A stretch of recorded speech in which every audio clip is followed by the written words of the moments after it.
Hey guys, it's Simon. This is Pro Wrestling Unlimited as we are here on the 29th of July 2022 to talk about everything that went down tonight at on Friday night Smackdown.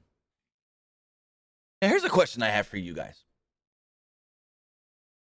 I don't know if you guys have experienced this before. You probably have, but what is your guys' thoughts on right before you're supposed to do something? Like the minute before you're going to do something, whether you have to leave or you have to get on a work call, go live on a stream or something, then you get a phone call from somebody that you have to answer from.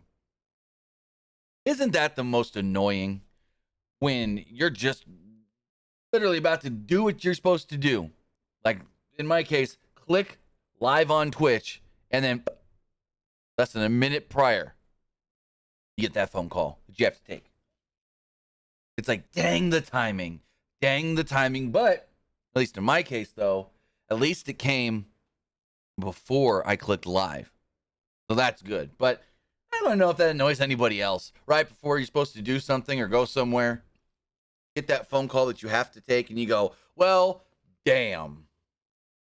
That's what happened to me. That's why we're late getting this live podcast going because, well, I was all ready to go like normal, 7:20 Pacific, and then I get a phone call from somebody that I had to answer from. But with that, if you are watching live, then I want to say thank you for joining us here, twitch.tv/PW Unlimited. If you're watching or listening later, then thank you for doing so, whether if that is on YouTube or podcast services all around the globe, like Stitcher, Spotify, Anchor, Apple Pod, Google Pod, iHeartRadio, and so much more. Also, remember, if you are watching live, you can help us out a couple of different ways. You can help us out by hitting that donate button down below or by donating Twitch bits in the live chat. Also, remember, you can help us out by subscribing to the channel one of two different ways. You can either subscribe with a tiered subscription or you can subscribe with Amazon Prime because remember, if you have access to an Amazon Prime account, it doesn't even have to be yours, it can be anybody's, then you have Prime Gaming. Prime Gaming gives you a lot of cool things like free games, free stuff for games, and they always give you one free subscription to any Twitch channel you want to subscribe to throughout the month. And I greatly appreciate it if you did right here, Pro Wrestling Unlimited. Dumpster match just announced for next week's Dynamite. A dumpster match between the Gun Club and the Acclaimed. Well, that's an interesting one. Anyways, if you're watching on YouTube, then you can help us out over there as well by hitting that join button down below to become a channel member. As a channel member, you get early access to news, early access podcast episodes, early access non-news videos, and so much more. Also, remember, you can get all of that, but more directly support us and have it in an easier to find area by heading over to patreon.com/PW Unlimited. And finally, head over to the Epic Game Store. Whether you're buying a new game, buying an old game, claiming the free games, or getting bucks for Rocket League, Fortnite, and Fall Guys because you want the new WWE stuff, then use code PW Unlimited at checkout. Remember, code PW Unlimited at checkout. Trying to get John Cena in Fortnite? Trying to get King Woods, Asuka, and The Undertaker in Fall Guys? Or the John Cena and Roman Reigns skins? For Rocket League? Well, remember to use code PW Unlimited at checkout. Use the code and you will be supporting us at no extra cost.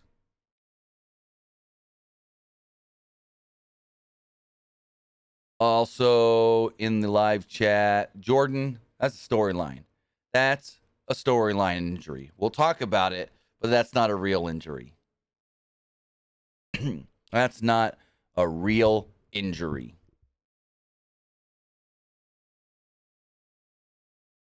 But as we go forward, we got Smackdown to talk about here.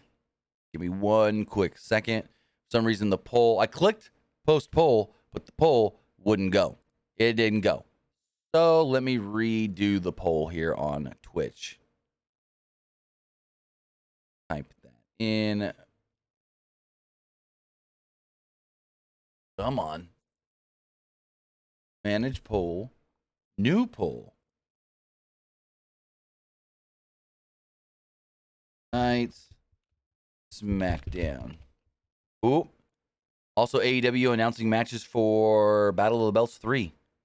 Claudio Castagnoli defending the ROH World Championship against Takeshita. Is that it so far? Is that it so far?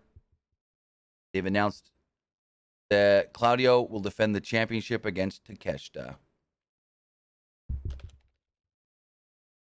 I didn't like it. It was all right. All right. The poll is now live on Twitch.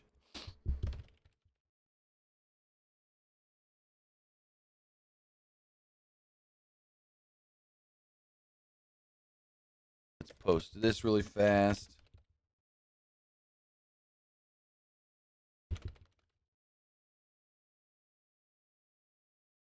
Boom, boom, boom, boom, boom, boom, boom, boom, boom. All right. We are good to go. Friday Night SmackDown kicked off with a fantastic match. Like, I loved Sheamus versus Drew McIntyre here tonight. This match was great, and it's different. Different as far as the show just started straight up with a match. Just straight up with a match.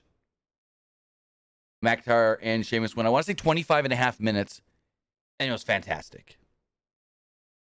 Fans were red hot for this entire match.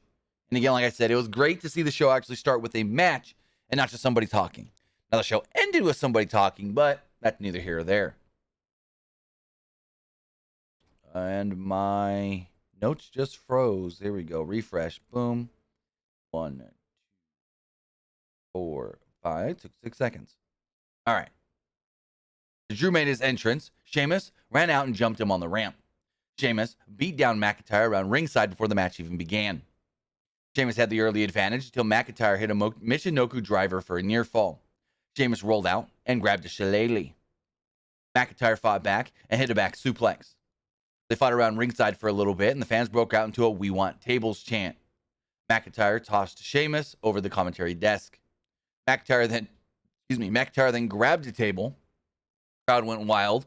Michael Cole said, "Oh, he's giving the fans what they want," and Sheamus cut him off.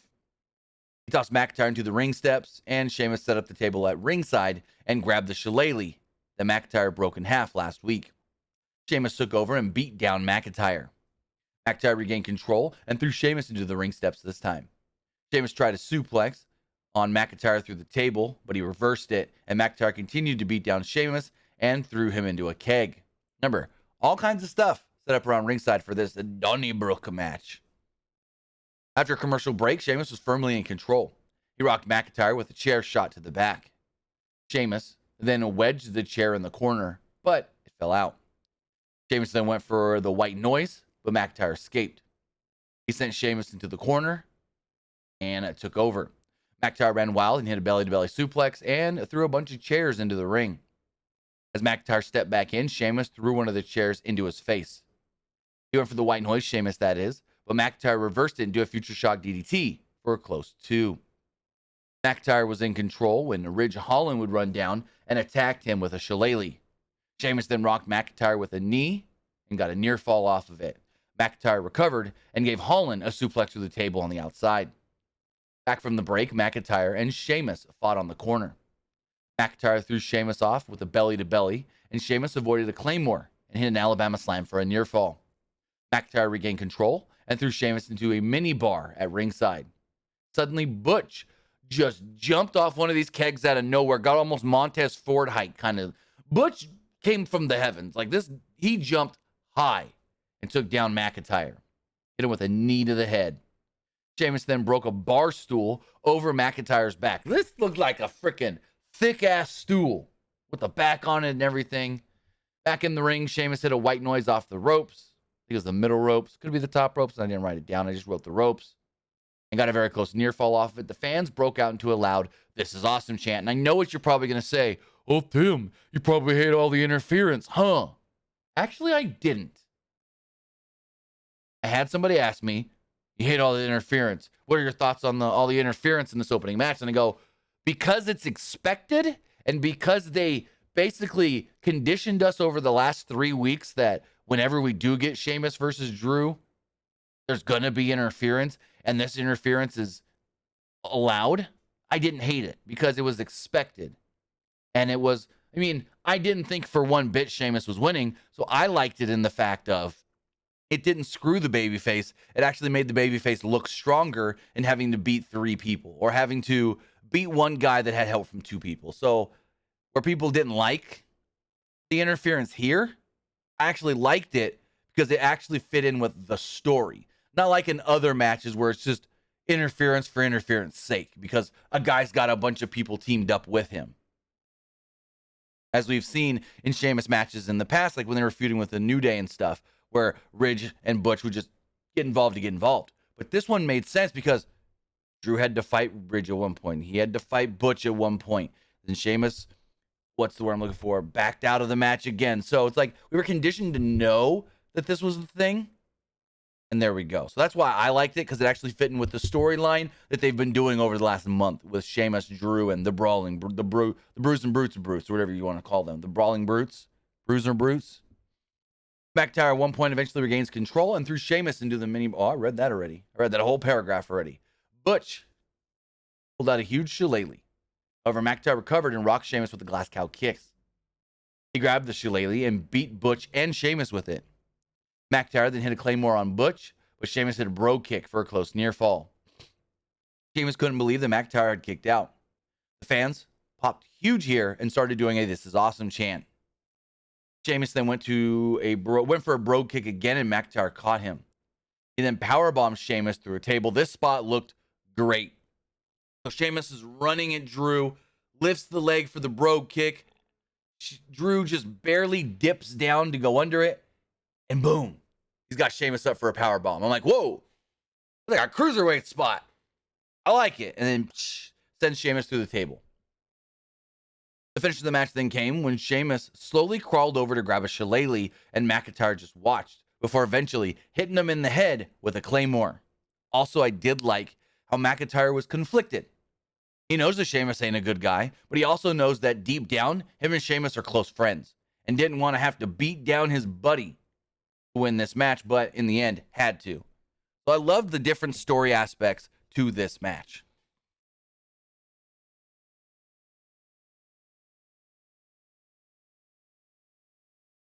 After the match, McIntyre did cut a promo as he was interviewed by Caleb Braxton because, well, McIntyre will now move on to Clash of the Castle and challenge for the undisputed WWE Universal Heavyweight Championship. McIntyre started to say that someone has to take, he's like, I didn't want to have to do it like this, but one of us had to win because somebody needs to take the title off of those part-time champions. He then hears a noise, turns around, and Theory attacks him with a briefcase. Fans boo loudly, and Pat McAfee goes, Theory can't even get cheered in his own town, Cole. Theory continues to beat down McIntyre with the briefcase before finally walking away. So that's in total about 35 minutes of the first hour. And then this next 25 minutes felt so long. The time between when this match ended and when the women's tag match ended felt so long.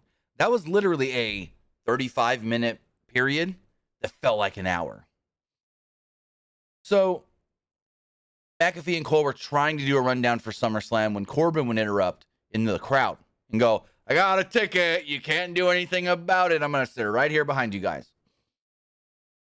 So Michael Cole and McAfee are trying to run down the card. And he's like, we got this match coming up. And we got this match. And then Cole's like, yeah, and we have this match and this match. And McAfee's starting to talk about the tag title match. And he's like, this match is going to be an all-time great match, but no one's going to remember it because we can't preview it because this bum behind me won't stop talking. So they cut back from the graphics to the live shot. And all of a sudden, Corbin's throwing popcorn at McAfee. And McAfee's like, now he's throwing popcorn at me. I know, Cole, I'm not supposed to touch him, but I might have to beat his ass right now. Whoever made the rule that I can't touch someone because they've got a ticket, well, they just suck. So eventually, Corbin walks over to the barricade, and Starts just calling McAfee a loser. So you're a loser. You're over here just talking. Oh, blah, blah, blah, blah, blah. And all of a sudden, Corbin jumps to the barricade. Officials run down to break the two up. And Corbin or McAfee's like, all right. I'm backing up. I'm backing up. When all of a sudden Corbin boots him in the nuts. Just kicks him right in the balls. From behind, I do might say. As some say, could actually hurt worse because you're kicking from behind, you're more scooping. Because when you kick from the front and you're scooping the kick, you're catching their butthole, whatever, that's fine. But from behind and you scoop the kick, you're getting balls, you're getting Becker, you're getting all of it. I don't know how I should have said that, but you're getting the whole package, just boom, with more surface area. From the front, you're just hitting with the leg most of the time. But from the back, you're hitting leg and the entire foot. But McAfee sold this big, and then they recap Seth Rollins attacking Riddle this past Monday on Raw after a commercial break.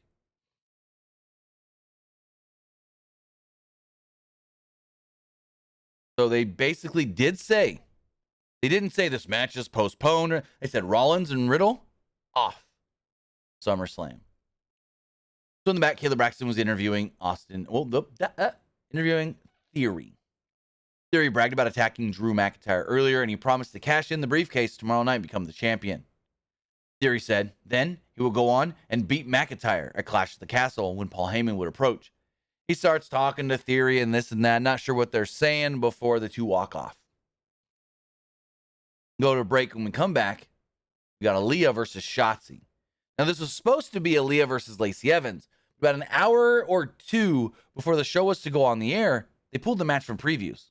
Now, the match was last previewed at, I can tell you because I got the email that had it in there, 2:07 p.m. Pacific. That match was still being advertised. But about an hour after that is when I noticed on WWE website the match was pulled. Magmalore says, I heard Cole say postponed. Okay, cool. I did not hear postponed, but I'll take your word for it. Thank you. We do know that, it's all storyline, and the match is supposed to happen at Clash at the Castle. Anyways, Cole did note that Shotzi was replacing Lacey Evans because she's, quote, not medically cleared to compete. I don't know exactly what that means, but hopefully, whatever this injury is, and I say it in quotes because we don't know if it's a real or a fake injury yet, a shoot or a kayfabe injury, but hopefully whatever it is doesn't keep her out that long. This match was brief, 3 minutes, not much really happened. Aaliyah was in control early, but Shotzi took over. Shotzi scored a near fall and locked on a Boston Crab. Aaliyah fought back and made it to the ropes to break the hold. Aaliyah hit a flying crossbody and got a 2 off of it.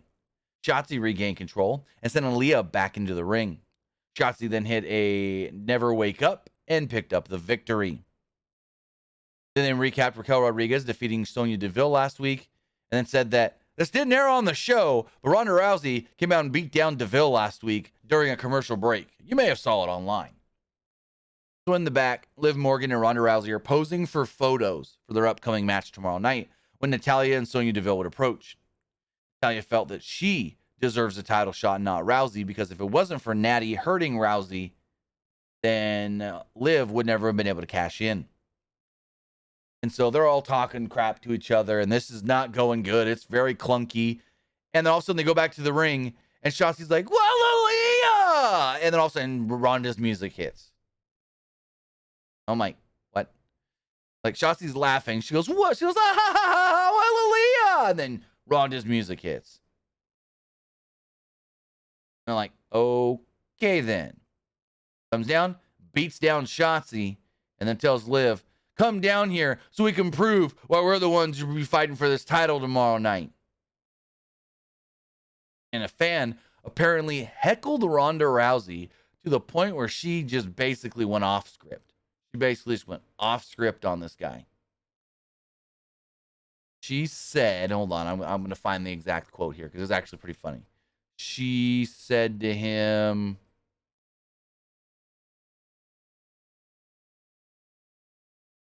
why can I not find it all of a sudden?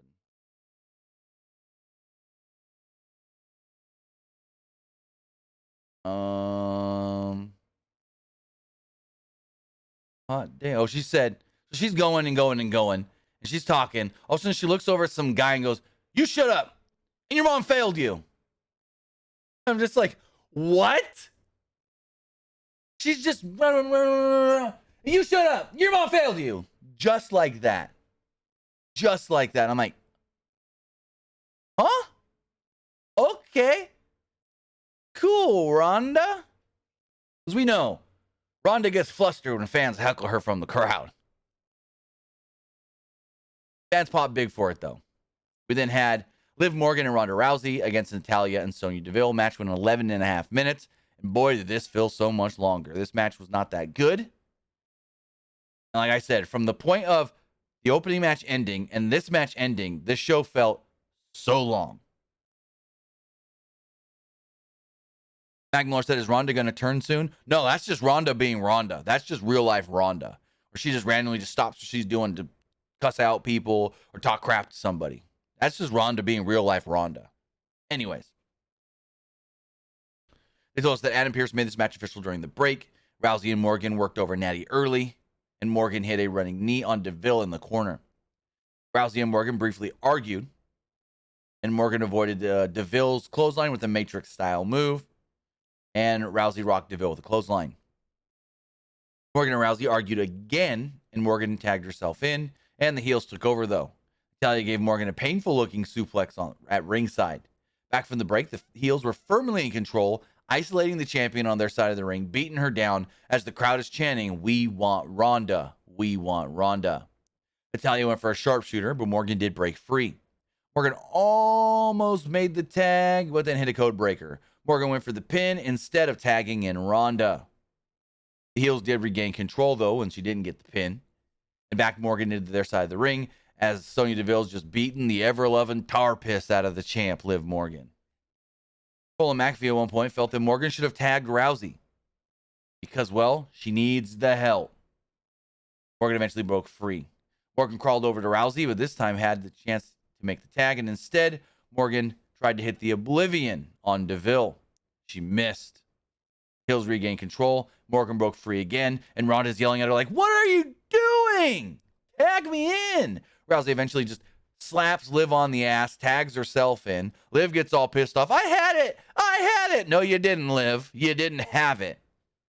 And Ronda takes down the heels by herself. Rousey hits the Piper's Pit on Deville. The finish then came when Morgan hit the Oblivion on Natty. Rousey locked in the ankle lock and acted in the ankle lock on Deville and picked up the victory. So I get it. The match was a cluster because it was supposed to be a cluster. It was supposed to be Liv and Ronda not getting along, not working well together, Liv wanting to show that she's better than Ronda. But I feel like Ronda just wanted to do the better thing for the team. They then recap the controversial finish from Money in the Bank with the Usos and the Street Profits. Then we got a segment. It was the Street Profits, the Usos and Jeff Jarrett. It was an all right segment. I wouldn't call it great or anything, but it served its purpose, I guess. It got a little hokey early on, though, with the whole, "Hey, Jeff, is it a DQ if we this? Hey, Jeff, is it a DQ if we this? Hey, J-E, double F, J-A, double R-E-double-T, is it a DQ if I do this? Or, hey, Jeff Jarrett, is it a DQ if I do this? And Jarrett goes, I'm just there to count the pin 1, 2, 3. I don't care what you guys do in the interim, what you guys do in the meantime. I'm just there to count the pin and make sure that it's actually pinned or counted correctly. So that right there tells us ain't no one winning by submission. So if anybody locks on a submission tomorrow, which I highly doubt they will, don't buy it. Finally, Dawkins again goes, hey, Jeff, is it a DQ if we... And then they attack the Usos. So they attack the Usos, and accidentally, Jay super kicks Jeff Jarrett to the point where Jeff Jarrett takes a bump where he takes the super kick, falls forward, and lands on his head and does a headstand. It just goes, boing, and then falls down. And Pat's like, I just saw Jeff Jarrett standing on his head. The Usos help Jeff Jarrett up, and they start apologizing and apologizing and apologizing before Jarrett pushes them. Dawkins then pushes the Usos out of the ring.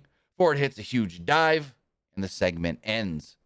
And it got good towards the end, but it was a little hokey earlier where they were like, "Hey, Jeff, is it a DQ if da-da-da-da-da? Hey, Jeff, is it a DQ if da-da-da-da-da?" You know what I mean? That got a little hokey, but it was all good in the end. All good in the end. Next up, they recap the feud between the Viking Raiders and the New Day. New Day made their entrance. After a break, Maxine Dupree introduced Maximum Male Models and showed off their SummerSlam beach wear. The whole segment took place backstage, was short, and then Max Dupree actually ended up showing up. So, for all the stories of he's been pulled from the group, nope, not anymore. Vince may have wanted him pulled, but Hunter said, "You're back in, kid." Viking Raiders, they made their entrance. We got a 9-minute match between the Viking Raiders and the New Day. Good tag team match. I wouldn't call it great, but I'd say it was a solid SmackDown tag match. Like, for TV, I don't think they could have done much better. I mean, they could have, but I don't think they needed to do much better, if that's the way to say it. I mean, it wasn't a pay-per-view match or anything. It's not like they had to go all out balls to the walls. Yet, Sheamus and Drew kind of went all out balls to the walls in their match, but that one had stakes. This didn't. The New Day had the early advantage. Kingston went for a Hurricane Rana, but couldn't quite connect on the way down. The Raiders took over and backed Kingston into their corner. Ivar then tossed Kingston out of the ring and splashed him against the barricade. Back from a break, the Raiders were firmly in control. Kingston fought back, and Woods got the hot tag. Woods then ran wild and hit her side Russian leg sweep on Ivar. Woods then hit a tornado DDT off the middle ropes and got a close near fall from it. Eric briefly took over, but the New Day regained control. Kingston rolled up Eric for a near fall. Eric fought back and rocked Kingston with a knee. The Viking Raiders then hit a double power bomb and picked up the victory. After the match, the Raiders grabbed their shields and a steel chair. They wrapped the chair around. So first off, Woods got in the ring to protect Kofi. So they beat him down. They put the chair around his ankle and then took their shields and smashed the chair on his ankle. And then threw Kingston out of the ring as well. They really played up how Woods has had an injury to that leg before when he had an Achilles tear that kept him out for like 8 months. Then we got our main event segment. Paul Heyman and the special counsel's address. This was pretty good. I liked this. Heyman cut a great promo. Heyman discussed Roman Reigns versus Brock Lesnar tomorrow night. He talked about Reigns becoming a champion for 700 days on Sunday. He promised that Reigns would be the last man standing. Heyman noted that Lesnar would like to spoil Reigns' historic title reign, but would have to do so over his dead body. Heyman guaranteed that Reigns would beat down Lesnar, hold up the 2 belts, and they'll finally rid themselves of Brock Lesnar. Suddenly, Brock's music would hit. Huge pop from the crowd in Atlanta as he made his way down to the ring. Heyman tried to give him a mic in the ring, but Lesnar backed him into the corner. This is when Theory would run down and attack Lesnar with a briefcase. Lesnar absorbed the shots, no selling them, and beat down Theory with the briefcase instead. Theory then rolled out of the ring and suddenly was met on the ramp by Drew McIntyre. McIntyre booted him in the face with a claymore, hit him a couple times with the briefcase, and there we go, before McIntyre stared down Brock. Because remember, I don't believe Brock's winning. That's not my prediction. My prediction's Roman. But they had to play it up like, hey, that could maybe be your opponent from the pay-per-view. Clash at the Castle. But with that, guys, that is everything that took place tonight on Friday Night Smackdown. I thought the show was good. Probably better than last week, but there was a stretch that really just felt long and didn't feel good. But even with that, I thought there was a number of good things on this show that kept the show good, in my opinion. But you guys know what I thought of the show. Now it's time to hear what you guys thought of tonight's Friday Night Smackdown. Remember, you can let me know by texting in to 510-906-1341. Again, that's 510-906-1341. Before we do that, let's check the polls. As far as the Twitch poll does go, 85% liked tonight's SmackDown, 8% didn't, and 8% thought it was just all right.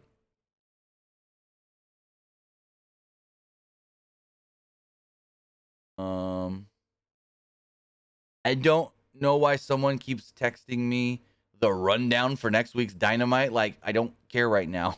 We're not talking AEW.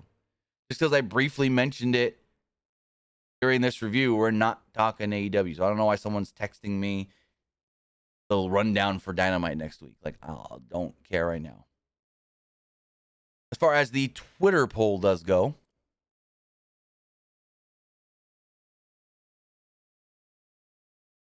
71% liked the show, 15% thought it was just all right, and 12% did not like SmackDown. And finally, boom, boom, boom, boom. Where is YouTube community poll? 65% liked the show, 28% thought it was just all right, and 7% did not like SmackDown. As far as the text messages do go, oh,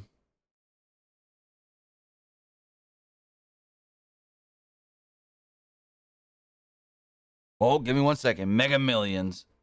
Let's see. The numbers are out. I believe these are the right numbers. It says Mega Millions numbers. 67, 45, 57, 36, 13, 14. Check my numbers. Had none of them on one ticket. And none on a second ticket. Well, damn. I didn't win the Mega Millions. You know, I thought maybe let's try for $1.2 billion. Nope, I didn't win. Hopefully nobody wins. We can get another ticket. We can get more tickets for more money. If nobody wins, geez, what's it going up to next? I don't even know. But I won nothing. I had 2 tickets, won nothing. Again, the winning numbers are 67, 45, 57, 36, 13, 14. I got nothing off the 2 picks. I had one that I did a quick pick and one that I did my own picks. Got nothing on either of them. Hot damn. But as far as the text messages do go, it says, who's your favorite wrestler of all time? Bryan Danielson. It says, who's Seth's opponent for SummerSlam tomorrow night? Your guess is as good as mine. I mean, it's possible nobody. It's possible nobody. It says, hi, I say hello. It says, do you think we will see Roman lose both titles or at least one this year, possibly to Drew McIntyre Clash at the Castle? It's both. It's both. He's defending both and he's retaining both. I don't know about to Drew, but they're not splitting them belts up anytime soon. Person says, do you think WWE will unban moves like the pile driver and vertebreaker now that Vince is gone? No, I don't. I really don't. But with that, guys, that's everything we got here for our Friday Night SmackDown review. Remember, tomorrow night is SummerSlam, and we will be live on the PW Unlimited Twitch channel immediately after SummerSlam tomorrow night, running down and talking that entire show. So with that, guys, have a great Friday night. Have a great weekend. Long weekend. We got SummerSlam tomorrow.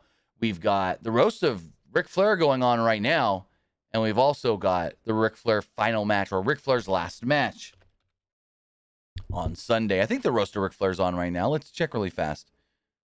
Starcast presents the roast of Ric Flair. Why does it say I haven't purchased this? I purchased the entire... Oh, well. I'll figure it out off the air. But with that, guys, have a great night. I'll see you next time.